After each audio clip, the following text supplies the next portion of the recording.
Anak Maijen MT Haryono masuk rumah sakit setelah peristiwa penculikan, begitulah kisah dari Riyanto Nurhadi Harjono, salah satu anak dari Maijen Mas Tirto Darmo Haryono, salah satu jenderal yang jadi korban penculikan komplotan Gerakan 30 September pada awal Oktober tahun 1965. Ia melihat langsung ayahnya diculik lalu dibunuh di rumahnya sendiri membuat Riyanto trauma. Ia pun sampai masuk rumah sakit 4 hari setelah peristiwa berdarah di rumahnya.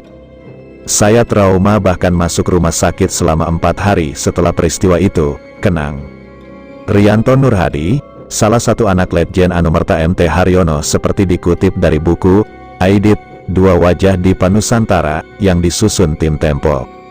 Dalam buku yang disusun tim Tempo, Riyanto Nurhadi menuturkan kesaksiannya saat sang ayah diculik lalu dibunuh komplotan Gerakan 30 September pada dini hari tanggal 1 Oktober tahun 1965.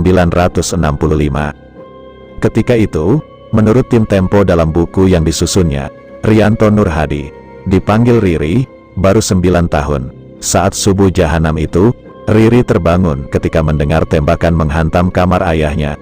Riri mengaku sempat mendatangi ayahnya, tapi kemudian sang ayah, Maijen MT Haryono memberi kode agar ia berlindung bersama ibu dan saudaranya di kamar lain.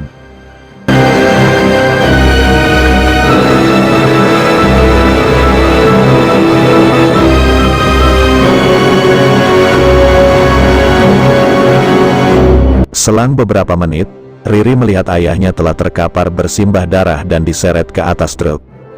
Menurut tim Tempo dalam buku yang disusunnya, Riri adalah putra ketiga Mayor Jenderal Mas Tirto Darmo Haryono. Lalu apakah Riri juga menganggap PKI dalang di balik peristiwa jahanam yang telah merenggut nyawa ayahnya tersebut?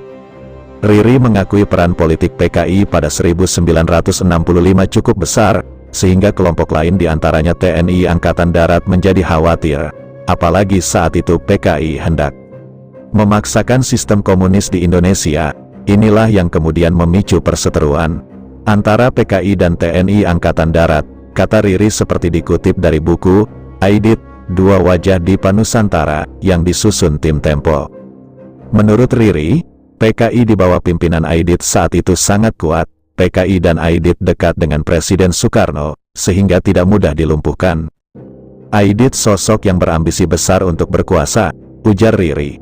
Masih kata Riri, karena itu, Aidit berhasil menjalankan rencananya, membunuh para jenderal, agar bisa berkuasa. Sampai saat ini, kebencian kepada Aidit dan PKI tetap ada, kata Riri. Namun Riri tidak mau memendam kebencian itu, apalagi menyalahkan anak-anak dan keluarga Aidit. Kami tidak mau benci dan dendam itu berlarut-larut. Kami keluarga pahlawan revolusi dan keluarga PKI sama-sama jadi korban, ujarnya.